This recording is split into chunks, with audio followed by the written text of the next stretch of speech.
My name is Richard Thomas, and I'm a councilman here in Mount Vernon, and I'm a mayoral candidate on the Democratic line here for One Mount Vernon.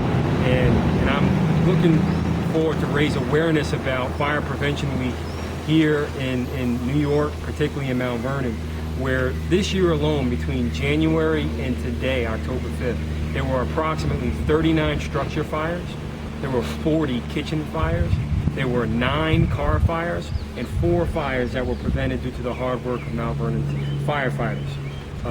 We must be vigilant on checking smoke detectors, making sure the batteries work, making sure everybody knows what to do in the event of a fire.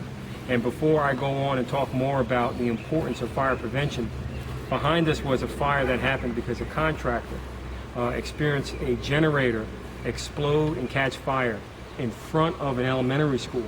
Thankfully, no children were hurt. Thankfully, the protocol of evacuating the children worked. However, we need more firefighters to make sure that these evacuations happen seamlessly.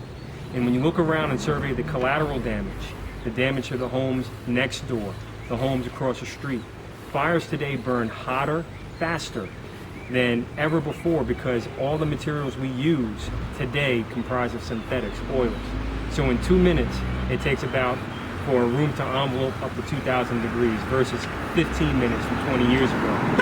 So it is incredibly important that we raise awareness about making sure every room has a smoke detector, the batteries are checked.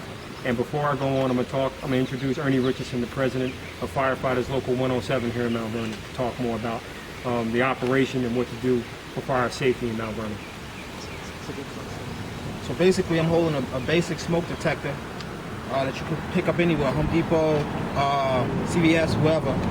And as you open it, it comes user-friendly. So all you have to do is unwrap the battery, plug it in, close the back, put it in a secure place where it needs to hang over your bedroom door, over the kitchen, and basically hope you never have to hear it. And that's just one of many tips to keep you safe during this up-and-coming winter.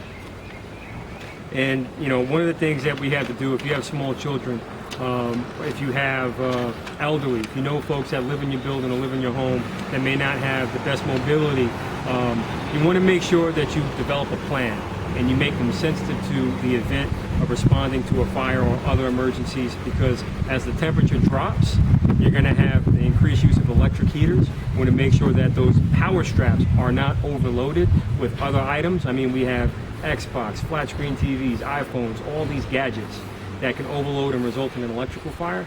So let's not overload those straps, and let's be practical and vigilant on practicing fire prevention in Mount Vernon and beyond. Thank you.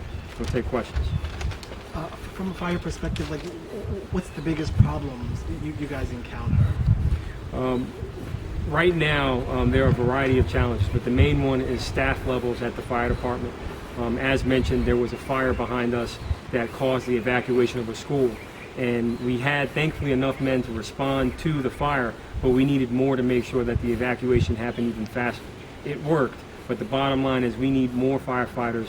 Mount Vernon budgeted for it, but we don't have them today because of, bad decision making. So I guess as mayor, what is your plan to get the firefighters in? Because I know there'll be a class in March, February, whenever that is, but still the numbers will be down and the budget will be what it is. So what will you need to cut in order to hire the 25 firefighters that they say they need? Well, the key thing is there's nothing to cut. The money's in the budget now. It may have been allocated for another purpose, which is a bigger problem, putting children and families at risk. But what I can tell you is we're going to work as fast as possible to make sure that the new recruits are brought on board and go through the training just like every other group.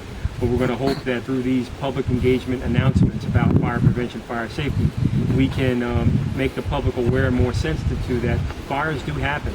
And nobody believes that a fire can happen until it happens to them.